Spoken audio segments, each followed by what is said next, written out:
नमस्कार दर्शक बंधु आज सकाल कोएट खबर को Alok Jyoti all in one YouTube channel को स्वागत। दर्शक बंधु संपूर्ण खबर देखिए पूर्व देखने मुख्य खबर। दुष्कर्म और जीवन रू मारिदेवा को धमक पाई अभियोग कले स्वाति मालीवाल आप समेत यूट्यूबर ध्रुव राठी को ना भी सामिल। रेमार लैंडफॉल प्रक्रिया आरंभ 4 घंटा धरी तांडव रचिब।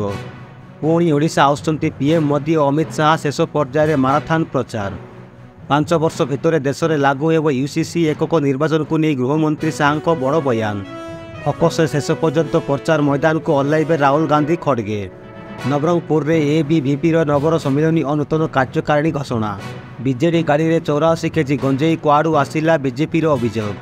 कनक वर्धन भविष्यवाणी एतिकी आसन सह ओडिशा रे सरकार गढ़िब भाजपा। प्रशांत जगदेव गिरफ मुहांमुही हेले बीजेडी बीजेपी जानतु संपूर्ण मामला। एवं कोलकाता तृतीय थर विजेता हैदराबाद शोचनीय पराजय। दर्शक बंधु वीडियोटी संपूर्ण देखंतु संपूर्ण खबर जानीपारे। वीडियोटी भल लगे ताले गुटे गुटे लाइक करने को भूलंतु नहीं। तेबे आरंभ करवा संपूर्ण खबर। दर्शक बंधु देखिबा प्रथम खबर। रेमार लैंडफॉल प्रक्रिया आरंभ 4 घंटा धरी तांडव रचिब। सीवियर साइक्लोन रेमाल लैंडफॉल प्रक्रिया आरंभ होईछि। रेमाल पश्चिमबंग और बांग्लादेश मध्य स्थल भाग में लैंडफॉल प्रक्रिया आरंभ होइथिबा नै सूचना दैछन्ति पाणीपाग विज्ञानी उमाशंकर दास। 4 घंटा धरी लैंडफॉल प्रक्रिया चलिबो बोली एक से सूचना दैछन्ति। सेहीपरि बांग्लादेश पाणीपाग विभाग निर्देशक अजीजुर रहमान कहते जे लैंडफॉल प्रक्रिया आरंभ होईछि। वर्तमान उपकूल में घंटा प्रति पवनर बेग 90 किलोमीटर रही। क्रमशः यार बेग धीरे धीरे वृद्धि पाइब। यापर समांतराल भाव पश्चिमबंग में लैंडफॉल प्रक्रिया आरंभ होईछि। सीवियर साइक्लोन भाव में बात्या रेमाल यह स्थलभाग अतिक्रम करिवो। आज सकाळ पर्यंत यार प्रकोप रहिबो बोली पाणीपाग विज्ञान केन्द्र पक्षर सूचना मिली। 2 नंबर खबर। पुणी आसुचंती पीएम मोदी और अमित शाह शेष पर्यायर माराथन प्रचार। शेष पर्याय निर्वाचनी प्रचार पर पुणी आसुचंती प्रधानमंत्री नरेंद्र मोदी एवं केंद्र गृहमंत्री अमित शाह। आज आसिबे अमित शाह परे 29 तारिख राज्य में 3टी स्थान निर्वाचनी सभा करेंगे अमित शाह। भद्रक चांदबाली पर जाजपुर कोरेईर एवं शेष में निमापड़ा निर्वाचनी सभा बीजेपी प्रार्थी प्रचार करेंगे अमित शाह। सेहीपरि आसंता 29 तारिख में प्रधानमंत्री मोदी दिनिकिया गस्तरे आसी बारिपदा छौ पड़िया विशाल जनसभार उद्बोधन देवे। एसह बालेश्वर एवं पर अपराह 3:30 केन्द्रापड़ा जनसभा करेंगे प्रधानमंत्री। सेहीपरि आज आसाम मुख्यमंत्री हिमंत विश्व शर्मा पुणी ओडिशा गस्तरे आसी भद्रक जाजपुर केन्द्रापड़ा काकटपुर प्रचार करेंगे। आसंता काली रायरंगपुर मोरडा सर जगतसिंहपुर प्रचार सभा करेंगे। 3 नंबर खबर है 5 वर्ष भितर देश में लागू हो यूसीसी एकक निर्वाचन को नहीं गृहमंत्री शाह को बड़ बयान।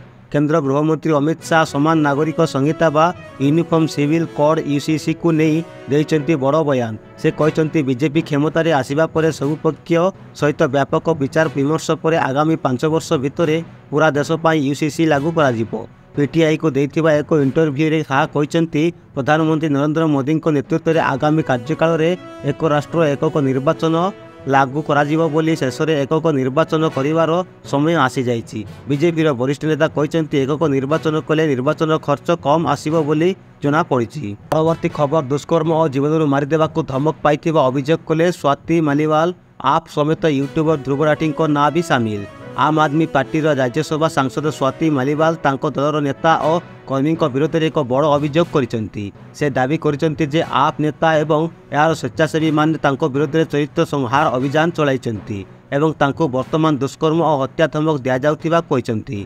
तांको विरोध में एक पक्षिया वीडियो पोस्ट करी यूट्यूबर ध्रुव राठी एक अपवाद सृष्टि करुचंती बोली से अभियोग करिसेंती। परवर्ती खबर। फोकस शेष पर्याय प्रचार मैदान को ओह्लैबे राहुल खड़गे। बीजेपी चलित निर्वाचन में विजेडीगढ़ फूल फुटाइबा सह मयूरभंज में जेपरी निज स्थिति पूर्व भली बजाय रखिब से नहीं रणनीति प्रस्तुत करिछि।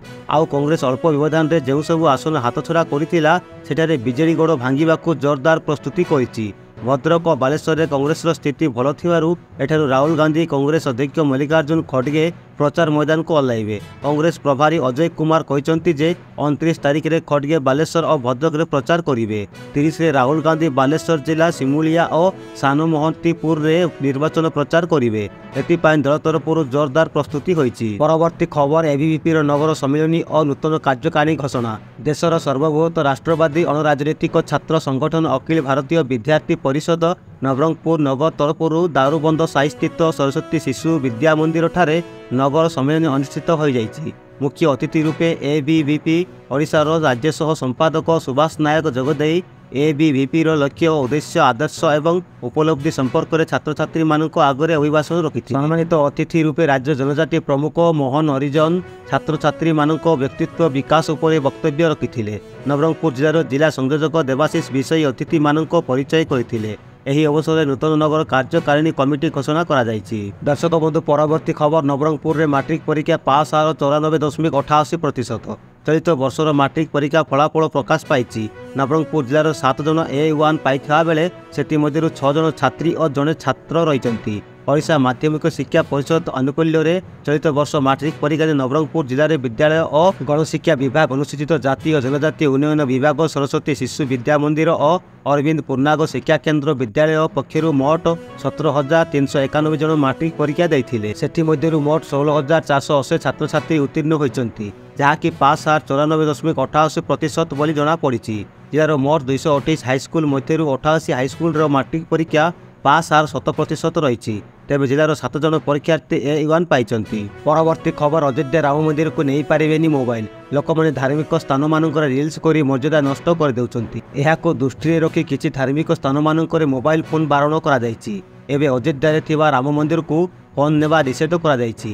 ସାଧାରଣ ଲୋକଙ୍କ ହୁଅନ୍ତୁ ବା VIP ବା VVIP ସମସ୍ତଙ୍କୁ ମନ୍ଦିର ପରିସରରେ ମୋବାଇଲ ବ୍ୟବହାର କରିବାକୁ ଉପରେ ବାରଣ କରାଯାଇଛି। ମନ୍ଦିର ଟ୍ରଷ୍ଟ ବୋର୍ଡ ପକ୍ଷରୁ ବସିଥିବା ବୈଠକରେ ଶନିବାର ଏହି ନିଷ୍ପତ୍ତି ନିଆଯାଇଛି। ପରବର୍ତ୍ତୀ ଖବର ବିଜେଡି ଗାଡ଼ିରେ 84 କେଜି ଗଞ୍ଜେଇ କୁଆଡ଼ୁ ଆସିଲା? ବ୍ରହ୍ମପୁର ବିଜେଡିର ଦଳୀୟ ଗାଡ଼ିରୁ 84 କେଜି ଗଞ୍ଜେଇ ଜବତ ହୋଇଛି। ସେହି ଗାଡ଼ିର ଆଗ ଓ ପଛ ବିଜେଡିର ଶଙ୍ଖ ଚିହ୍ନ ଲଗାଯାଇଛି। ଏହା ପ୍ରମାଣିତ କରୁଛି ଯେ ନିର୍ବାଚନ ସମୟରେ ବ୍ୟାପକ ପରିମାଣର ଗଞ୍ଜେଇ ବାଣ୍ଟିବାକୁ ବିଜେଡି ଷଡ଼ଯନ୍ତ୍ର କରିଛି। ବିଜେଡିର ଚିହ୍ନ ଥିବା ଗାଡ଼ିରୁ ଏତେ ପରିମାଣର ଗଞ୍ଜେଇ ଜବତ ହେବା ପରେ ବି ବିଜେଡିର କୌଣସି ନେତା ମୁହଁ ଖୋଲି ନଥିବାରୁ ପ୍ରମାଣିତ କରୁଛି ଯେ ନିଶ୍ଚିତ ଭାବେ ଏହି ଗଞ୍ଜେଇ ଚୋରା ଚାଲାଣରେ ବିଜେଡିର ସମ୍ପୃକ୍ତି ରହିଛି ବୋଲି ବିଜେପି ମୁଖପାତ୍ର ଅନିଲ ବିଶ୍ୱାଳ କହିଛନ୍ତି। ପରବର୍ତ୍ତୀ ଖବର ଓଡ଼ିଶାରେ ସମସ୍ତ ବର୍ଗର ବିଜୁଳି ଦର ବିଜେପି ଶାସିତ ରାଜ୍ୟଙ୍କ ଦରଠାରୁ କମ୍। ଓଡ଼ିଶାଠାରୁ ତାମିଲନାଡୁରେ ଶସ୍ତା ବିଜୁଳି ମିଳୁଥିବା ନେଇ ବିଜେପି କହି ଆସୁଥିବା ବେଳେ ଗତକାଲି ବିଜେଡି ଏହାକୁ ଖଣ୍ଡନ କରିଛି। ରାଜ୍ୟସଭା ସାଂସଦ ସସ୍ମିତ ପାତ୍ର, ବିଜେଡିର କଟକ ଲୋକସଭା ପ୍ରାର୍ଥୀ ଅନ୍ତୃପ୍ତ ମିଶ୍ର ଗତକାଲି ଶଙ୍କ ଭବନରେ ଏକ ସାମ୍ବାଦିକ ସମ୍ମିଳନୀ କରି କହିଛନ୍ତି ଯେ ବାସ୍ତବରେ ଓଡ଼ିଶାର ବିଜୁଳି ଦର ବିଜେପି ଶାସିତ ରାଜ୍ୟମାନଙ୍କ ବିଜୁଳି ଦରଠାରୁ କମ୍। ଶ୍ରୀ ମିଶ୍ର ବିଭିନ୍ନ ରାଜ୍ୟର ତୁଳନାତ୍ମକ ବିଜୁଳି ଦର ତଥ୍ୟ ପ୍ରଦାନ କରି କହିଛନ୍ତି ଯେ ବିଜେପିର ଶୀର୍ଷ ନେତୃତ୍ୱ ଏହି ମିଥ୍ୟା ତଥ୍ୟ ଉଦ୍ଦେଶ୍ୟମୂଳକ ଭାବେ ପରିବେଷଣ କରି ଓଡ଼ିଶାବାସୀଙ୍କୁ ଭୁଆଁ ବୁଲାଇ କିଛି ଭୋଟ ହାତେଇବାକୁ ପ୍ରୟାସ କରୁଛନ୍ତି। ପରବର୍ତ୍ତୀ ଖବର ରାଜ୍ୟର ତୃତୀୟ ପର୍ଯ୍ୟାୟରେ 74.45% ମତଦାନ ସମ୍ବଲପୁରରେ ଅଧିକ, ଭୁବନେଶ୍ୱରରେ କମ୍। ରାଜ୍ୟରେ ଗତ 25 ତାରିଖ ଦିନ ତୃତୀୟ ପର୍ଯ୍ୟାୟ 6ଟି ଲୋକସଭା କ୍ଷେତ୍ର ଓ ଏହାର ଅଧୀନ 42ଟି ବିଧାନସଭା ନିର୍ବାଚନ ମଣ୍ଡଳୀରେ ମତଦାନ ହୋଇଛି। ଏହି ପର୍ଯ୍ୟାୟରେ 74.45% ମତଦାନ ହୋଇଥିବା ନେଇ ରାଜ୍ୟ ମୁଖ୍ୟ ନିର୍ବାଚନ ଅଧିକାରୀଙ୍କ ତରଫରୁ ସୂଚନା ମିଳିଛି। ସମ୍ବଲପୁରରେ ସର୍ବାଧିକ 79.50% ମତଦାନ ହୋଇଛି। ଭୁବନେଶ୍ୱରରେ ସର୍ବନିମ୍ନ 64.49% ମତଦାନ ହୋଇଛି। ସେହିପରି କେନ୍ଦୁଝରରେ 78.97, ଢେଙ୍କାନାଳରେ 78.1, କଟକରେ 71.20 ଓ ପୁରୀରେ 75.49% ମତଦାନ ହୋଇଛି। ଦର୍ଶକ ବନ୍ଧୁ ପରବର୍ତ୍ତୀ ଖବର କନକ ବର୍ଦ୍ଧନଙ୍କ ଭବିଷ୍ୟବାଣୀ ଏତିକି ଆସନ ସହ ଓଡ଼ିଶାରେ ସରକାର ଗଢ଼ିବ ଭାଜପା। ଓଡ଼ିଶାରେ ତୃତୀୟ ପର୍ଯ୍ୟାୟ ନିର୍ବାଚନ ସରିଛି।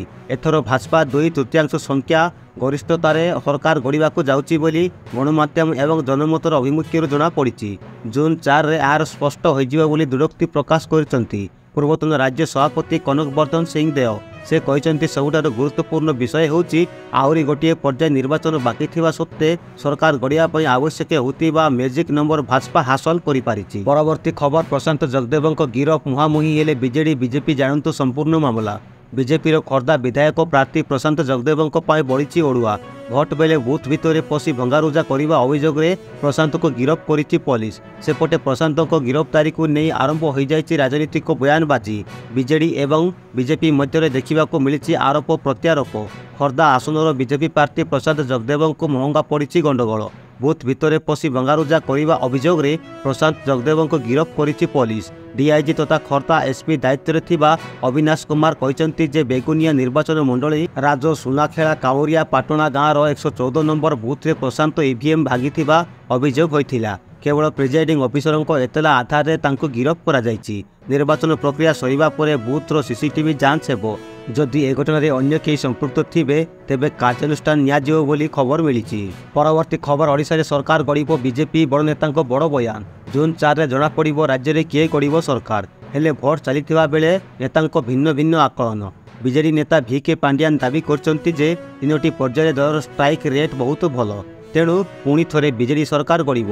ସେପଟେ କେଭି ସିଂଦେବ କହିଛନ୍ତି 4 ତାରିଖରେ ସରକାର ଗଠନ କରିବ ବିଜେପି, ହେଲେ କିଛି ଭିନ୍ନ ଆକଳନ କରିଛନ୍ତି ସମୀକ୍ଷକ। ଦର୍ଶକ ବନ୍ଧୁ, ପରବର୍ତ୍ତୀ ଖବର ଡ୍ୟାନ୍ସ ଦିୱାନେ 4ର ବିଜୟ ମୁକୁଟ ପିନ୍ଧିଲେ ଗୌରବ ଏବଂ ନିତିନ। କଲର୍ସ ଚ୍ୟାନେଲ୍ସରେ ଲୋକପ୍ରିୟ କାର୍ଯ୍ୟକ୍ରମ ଡ୍ୟାନ୍ସ ଦିୱାନେ 4ର ବିଜେତା ହୋଇଛନ୍ତି ଗୌରବ ଶର୍ମା ଏବଂ ନିତିନ। ଏହି ଅବସରରେ ବିଜେତାଙ୍କୁ ଟ୍ରଫି ସହ 20 ଲକ୍ଷ ଟଙ୍କାର ପୁରସ୍କାର ରାଶି ପ୍ରଦାନ କରାଯାଇଛି। 22 ବର୍ଷୀୟ ଗୌରବ ଏବଂ 19 ବର୍ଷୀୟ ନିତିନ ଜବରଦସ୍ତ ଡ୍ୟାନ୍ସ ଯୋଗୁଁ କେବଳ ଜଜ୍ ନୁହେଁ ଦର୍ଶକଙ୍କ ମନକୁ ଛୁଇଁ ପାରିଥିଲେ। ଏହି ସିଜନ୍ ଫେବୃଆରୀ 2024 ଆରମ୍ଭ ହୋଇଥିଲା। 3 ମାସ ଧରି ଚାଲିଥିବା ଏହି ଶୋରେ ମାଧୁରୀ ଦୀକ୍ଷିତ ଏବଂ ସୁନୀଲ ସେଟ୍ଟୀ ଜଜ୍ ଭାବେ ନଜର ଆସିଥିଲେ। ପରବର୍ତ୍ତୀ ଖବର, ମାଟ୍ରିକରେ 96.7% ପାସ୍, ଏଥର ବି ଛାତ୍ରୀ ଅଧିକ ସଫଳ। ମାଧ୍ୟମିକ ଶିକ୍ଷା ପରିଷଦ ବୋର୍ଡ ଦ୍ୱାରା ପରିଚାଳିତ 2024 ହାଇସ୍କୁଲ ସାର୍ଟିଫିକେଟ୍ ମାଟ୍ରିକ ପରୀକ୍ଷା ଫଳ ଗତକାଲି ପ୍ରକାଶ ପାଇଛି। ମାଟ୍ରିକର ରେଗୁଲାର, ଏକ୍ସରେଗୁଲାର ଓ ପତ୍ର ବିନିମୟରେ ଛାତ୍ରଛାତ୍ରୀଙ୍କ ସାମଗ୍ରିକ ପାସ୍ ହାର 96.7% ରହିଛି। ଛାତ୍ରଙ୍କ ତୁଳନାରେ ଛାତ୍ରୀଙ୍କ ପାସ୍ ହାର ଅଧିକ ରହିଛି।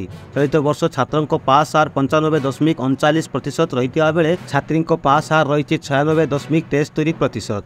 ଦର୍ଶକ ବନ୍ଧୁ, ପରବର୍ତ୍ତୀ ଖବର, ଥମୁନି ହିଂସା, ବିଧାୟକ ରୁଦ୍ର ମହାରଥୀଙ୍କୁ ଆକ୍ରମଣ, ରୁଦ୍ରଙ୍କ ଗାଡ଼ି ସହ ଆଉ 4 ଗାଡ଼ି ଭଙ୍ଗାରୁଜା। ପୁରୀ ଜିଲ୍ଲାର ଦ୍ୱିତୀୟ ପର୍ଯ୍ୟାୟ ମତଦାନ ଆସନ୍ତା ଜୁନ୍ 1ରେ ନିମାପଡ଼ା ଓ କାକଟପୁର ବିଧାନସଭା ଆସନରେ ହେବାକୁ ଯାଉଛି। ନିର୍ବାଚନକୁ ଆଉ 4 ଦିନ ବାକି ଥିବା ବେଳେ ନିମାପଡ଼ାରେ ରାଜନୈତିକ ହିଂସା ଦେଖିବାକୁ ମିଳିଛି। ବିଜେପିର କିଛି ନେତା ଓ କର୍ମୀ ପିପିଲି ବିଧାୟକ ରୁଦ୍ର ପ୍ରତାପ ମହାରଥୀଙ୍କୁ ଆକ୍ରମଣ କରିଥିବା ଅଭିଯୋଗ ହୋଇଛି। ତାଙ୍କ ଗାଡ଼ି ସହ ସାଙ୍ଗରେ ଥିବା 4 ଗାଡ଼ିକୁ ଭଙ୍ଗାରୁଜା କରିଛନ୍ତି। ନିମାପଡ଼ା ବ୍ଲକ ତେରୁଣ୍ଡିଆ ପଞ୍ଚାୟତରେ ଏଭଳି ଘଟଣା ଘଟିଛି। ପରବର୍ତ୍ତୀ ଖବର, ଯୁକ୍ତ 2 ପରୀକ୍ଷା ଫଳ ପ୍ରକାଶ, ବଢ଼ିଲା ପାସ୍ ହାର। ଉଚ୍ଚ ମାଧ୍ୟମିକ ଶିକ୍ଷା ପରିଷଦ ଦ୍ୱାରା ପରିଚାଳିତ ବିଦ୍ୟାଳୟଗୁଡ଼ିକର ଦ୍ୱାଦଶ ଶ୍ରେଣୀ ଯୁକ୍ତ 2 ପରୀକ୍ଷା ଫଳ ପ୍ରକାଶ ପାଇଛି। ଦୀର୍ଘ 15 ବର୍ଷ ପରେ ଗୋଟିଏ ସମୟରେ କଳା, ବିଜ୍ଞାନ, ବାଣିଜ୍ୟ ଓ ଧନ୍ଦାମୂଳକ ବିଭାଗର ଫଳ ବାହାରିଛି ଏବଂ ପାସ୍ ହାର 2023 ତୁଳନାରେ ବୃଦ୍ଧି ପାଇଛି। ବିଜ୍ଞାନରେ ପାସ୍ ହାର ସର୍ବାଧିକ 86.93% ହୋଇଥିବା ବେଳେ ବାଣିଜ୍ୟରେ 82.27%, କଳାରେ 80.95% ଓ ଧନ୍ଦାମୂଳକ ବିଭାଗରେ 68.02% ରହିଛି। ଏଥର ବି ଛାତ୍ରଙ୍କ ତୁଳନାରେ ଛାତ୍ରୀମାନେ ଉନ୍ନତ ପ୍ରଦର୍ଶନ କରିଛନ୍ତି। କଳା ବିଭାଗରେ 2,35,218 ଜଣ ପରୀକ୍ଷା ଦେଇଥିଲେ। ସେମାନଙ୍କ ମଧ୍ୟରୁ 1,90,429 ଜଣ କୃତକାର୍ଯ୍ୟ ହୋଇଛନ୍ତି। ପରୀକ୍ଷା ଦେଇଥିବା 1,04,447 ଜଣ ଛାତ୍ରଙ୍କ ମଧ୍ୟରୁ 75,913 ଜଣ ଏବଂ 1,30,771 ଜଣ ଛାତ୍ରୀଙ୍କ ମଧ୍ୟରୁ 1,14,516 ଜଣ ପାସ୍ କରିଛନ୍ତି। ଛାତ୍ରଙ୍କ ପାସ୍ ହାର 72.68% ରହିଥିବା ବେଳେ ଛାତ୍ରୀଙ୍କର 87.56% ରହିଛି। ଦର୍ଶକ ବନ୍ଧୁ, ଏବେ ଦେଖିବା ଶେଷ ଖବର, କୋଲକାତା ତୃତୀୟ ଥର ବିଜେତା, ହାଇଦ୍ରାବାଦ ଶୋଚନୀୟ ପରାଜୟ। ପଶ୍ଚିମବଙ୍ଗ ଉପକୂଳରେ ଭୀଷଣ ବାତ୍ୟା ରେମାଲ ତାଣ୍ଡବ କରୁଥିବା ବେଳେ ଚେନ୍ନାଇ ଉପକୂଳରେ କୋଲକାତା ନାଇଟ୍ ରାଇଡର୍ସ KKR ତୃତୀୟ ଥର IPL ଟ୍ରଫି ବିଜେତା ହୋଇ ଉତ୍ସବ ପାଳନ କରୁଛି। ଗୌତମ ଗମ୍ଭୀରଙ୍କ ପ୍ରତ୍ୟାବର୍ତ୍ତନ ସହିତ KKR 10 ବର୍ଷ ପରେ ପୁଣି ଥରେ IPLର ମୁକୁଟ ଜିତିବାର ଗୌରବ ଅର୍ଜନ କରିଛି। ରବିବାର ଏହି ଏକପାଖିଆ ଫାଇନାଲରେ ସନରାଇଜର୍ସ ହାଇଦ୍ରାବାଦକୁ ମାତ୍ର 113 ରନରେ ସୀମିତ ରଖିବା ପରେ KKR ମ୍ୟାଚକୁ 8 ୱିକେଟରେ ଜିତି ଯାଇଛି। ଚତୁର୍ଥ ଥର ପାଇଁ KKR IPL ଫାଇନାଲରେ ପ୍ରବେଶ କରିଥିଲା ବେଳେ ଗୌତମ ଗମ୍ଭୀରଙ୍କ ଉପସ୍ଥିତି ପୁଣି ଥରେ ଦଳ ପାଇଁ ଶୁଭଙ୍କର ସାବ୍ୟସ୍ତ ହୋଇଛି। ଦର୍ଶକ ବନ୍ଧୁ, ଆଜି ପାଇଁ ଏତିକି। ଖବରଗୁଡ଼ିକ କେମିତି ଲାଗିଲା କମେଣ୍ଟରେ ମତାମତ ଦିଅନ୍ତୁ। ଚ୍ୟାନେଲରେ ନୂଆ ଥିଲେ ସବସ୍କ୍ରାଇବ୍ କରି ବେଲ୍ ଆଇକନକୁ ଅଲ୍ରେ ଦବାଇ ଭଲ ପାଇବା ସ୍ୱରୂପ ଗୋଟେ ଲାଇକ୍ ରଖିବାକୁ ଭୁଲନ୍ତୁ ନାହିଁ। ନମସ୍କାର, ଜୟ ହିନ୍ଦ।